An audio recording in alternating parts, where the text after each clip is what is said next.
La nouvelle livraison de nouvelles sur Kivu Morning Post. Messieurs, dames, bonjour. Bienvenue à l'actualité du jour. Le rebelle du l'AFC 123 à Twigwanéo pourrait attaquer la ville d'Ouvira et les territoires des Fizi.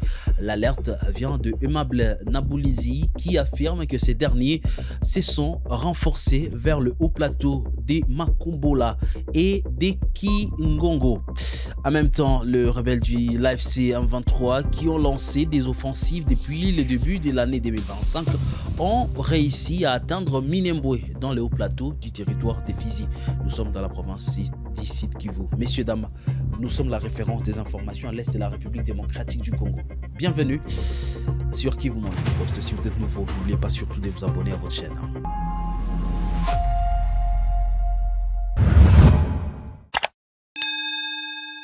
Messieurs, dames, bonjour. Le rebelle de l'AFC 123 Twigwanéo pourrait attaquer la ville d'Ouvira et les territoires des Fizi. L'alerte vient de Aimable Naboulizi qui affirme que ces derniers se sont renforcés vers le haut plateau des Makombola et Kigongo. Il plaide pour des renforts des Wazalendo et de l'armée congolaise, mais aussi pour leur vigilance. Il est en direct sur Kivu Morning Post. Les hauts plateaux, plus particulièrement dans les hauts plateaux d'Ouvira, ça va, il y a de la calmie, et les Wazalendo maintiennent toutes les positions. Ils maîtrisent tous les axes de l'ennemi. Donc, quand je dis l'ennemi, ils comprennent automatiquement comme l'AFC Twigwanéo M23 RDF. Les Wazalendo maîtrisent tout dans les hauts plateaux, notamment le général Ilunga, général Jean Aloube, général de M. Issa Nguza Milima. Et le patron maîtrise tous les hauts plateaux du territoire d'Ouvira. Et dans la ville d'Ouvira, est maîtrisée par le général Makanamiki Kasimbira John, général René Kashumba, maîtrise la ville d'Ouvira. Dans les hauts plateaux de Fizi, est maîtrisé par le général Ngomazito, général Kakobanya, une partie de Fizi et une partie de Mwenga.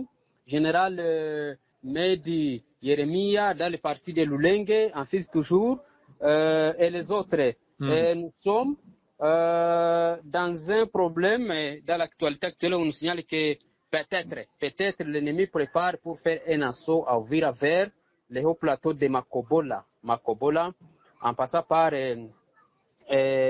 Rumafura, Tairo, Kirumba, Nakirango, Kahuna, à travers Kikozi, Kirwa, Buronge, Kafinda, pour descendre vers Ouvira. Mais nous avons déjà renforcé les Wazalendo et les FARC de l'autre côté pour qu'ils essaient un peu de sécuriser cette partie du territoire.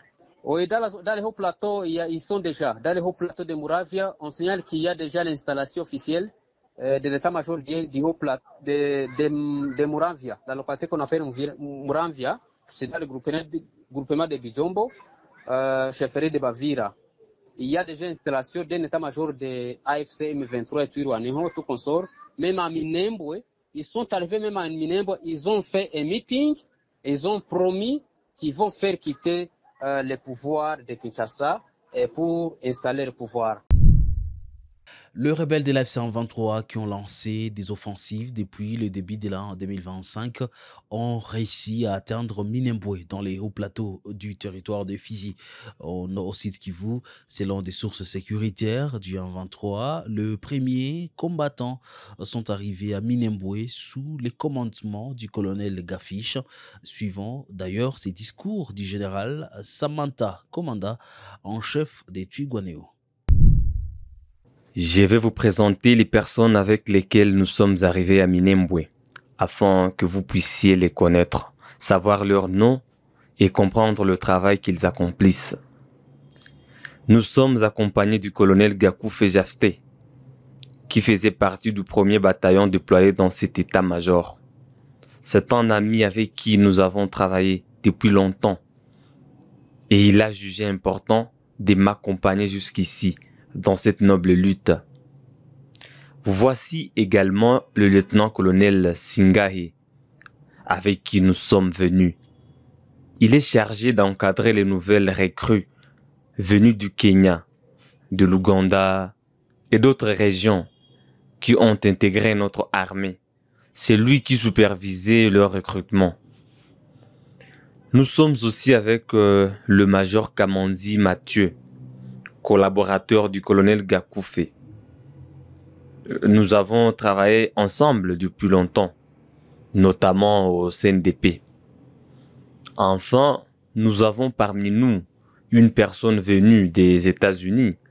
Il s'appelle Rugabo et il est ici pour vous libérer. L'armée ougandaise a fait son entrée triomphale dans la localité de Boulé, un bastion important de la milice Codeco à Nitouri le 30 mars 2025. Cette avancée s'inscrit dans les cadres des opérations des bombardements menés contre certaines positions rebelles à Fataki dans les territoires de Djougou dans le cadre de l'opération conjointe FARDC-UPDF visant à lutter contre les groupes armés à Nitouri. Suivez.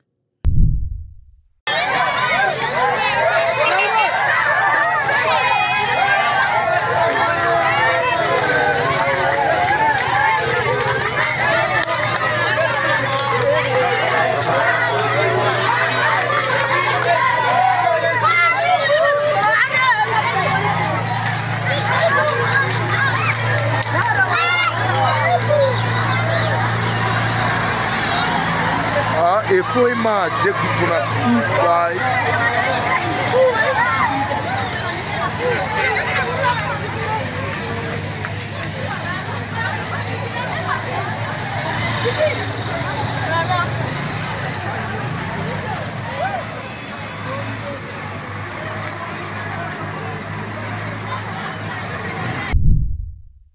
L'armée ougandaise en opération conjointe avec les forces armées congolaises de la République démocratique du Congo a annoncé dimanche son intention de se retirer du territoire de Lubero. La déclaration a été faite par le colonel Chris Magezi, porte-parole des UPDF sur son compte X. Des détails avec vous, Josper Angui.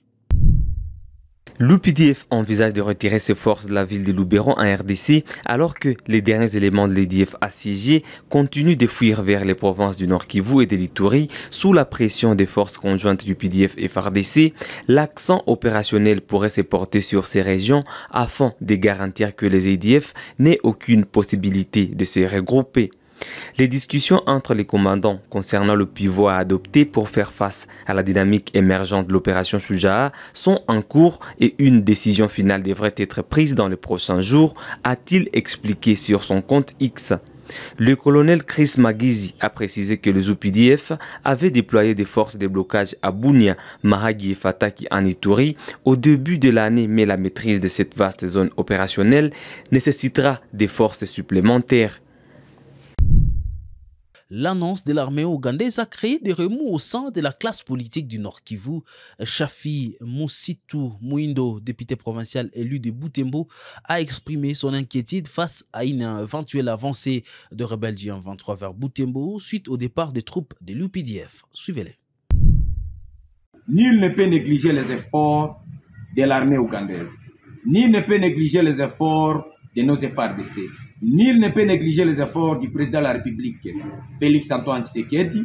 Nul ne peut négliger les efforts du président Yoweri Museveni Kaguta.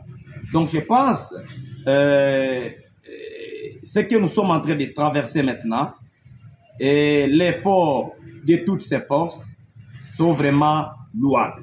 Et moi-même, j'ai écrit, j'ai dit, j'étais clair dans ma publication que nous avons besoin de l'armée ougandaise sur les sols congolais pour barrer la route et pour neutraliser toutes ces forces négatives qui continuent à massacrer et à tuer la population. Et aujourd'hui, lorsqu'on nous parle que l'armée ougandaise va retirer l'armée ougandaise de Lubero jusqu'à peut-être à Beni, c'est déjà un danger parce que les ADF continuent toujours à massacrer la population à Lubero. Et il y a aussi une agression de l'autre côté. Et nous sommes convaincus, vous et moi, et toute la population est convaincue que si l'ennemi n'a pas si continué, c'est grâce à l'intervention et l'opération conjointe du UPDF et FARDC. Nous sommes tous convaincus. Si ces l'armée ougandaise quitte les sols, quitte le territoire de Lubero, nous tous nous serons surpris par les événements. Raison pour laquelle nous nous demandons tous, sans discrimination, de nous concentrer, de nous focaliser sur cette mobilisation sociale. Donc, sans couleur politique ni religieuse, de dire non au départ de l'UPDF à Lubero, à Butembo et à Beni. C'est ça en fait la motivation de ma communication dans cet après-midi. La semaine passée, l'opposant congolais Franck Diongo a rencontré le cadre de la FC 23 à Kampala, le photo le montrant aux côtés des Corneille Nangaa et Bertrand Bissiman, coordonnateur et coordonnateur adjoint de la FC 23, ont fait la une sur la toile. Interrogé par les confrères Stanis Boudiakera, il a indiqué qu'il était dans une démarche républicaine pour sauver le Congo. Secrètement, Kagame, est-ce qu'il a rendu compte aux Congolais? Pourquoi Tshilombo ne s'est jamais battu pour le pays? Vous pensez qu'il peut tout se permettre sans trahir? Mais les gens donc qui ont fait preuve de leur loyauté à la République, pour la démocratie, ils doivent se justifier. À mon statut, si je dois encore me justifier ma loyauté à la République, je suis dans une démarche de sauver le pays et je dois faire tout ce que je peux faire. Je verrai qui je vais et je partis là où je voudrais. Ça, il faut qu'on retienne comme ça. Qu'est-ce que vous j'ai rencontré n'importe quel Congolais qui peut aider à ce qu'on trouve la solution au problème de la crise. Qu'est-ce que vous vous êtes dit avec le responsable de l'Alliance Fleuve Congo M23? Exactement, c'est ce que je vous ai déjà dit. Pourquoi on ne pose pas de questions à Tshilombo et à sa délégation? Qu'est-ce qui s'est dit avec Kagame? Pourquoi Tshilombo, qu'est-ce qui s'était dit avec le président de l'Angola?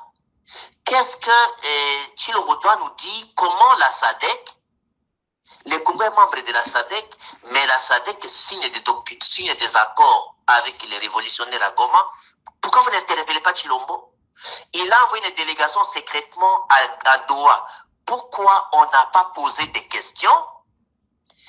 Quelle est la délégation que Tshilombo a envoyée à Doha? Pour faire quoi? Et quand ils vont rentrer, quel est le compte rendu? Ça, c'est la naïveté des Congolais. Les gens doivent avoir l'action et la responsabilité. Et un responsable comme Franck Diongo, ce n'est pas quelqu'un c'est pas quelqu'un qui doit essayer de manipuler. Il a l'action et la responsabilité. C'est une forte personnalité. Et il y a eu des problèmes quand Franck Diongo était à Kigali, quand j'ai fait l'autre tournée. Mais maintenant, quand tu le racontes, il n'y a personne qui critique. L'UDP n'a amené que la diabolisation, l'indexation, les insultes et fabriquer des mensonges. Et ça sera tout pour l'essentiel de l'actualité de ce lundi. Messieurs, dames, merci à vous de nous avoir suivis. Surtout, bon début de semaine chez vous. Je vais vous retrouver très vite pour d'autres actualités sur Kivu Morning Post.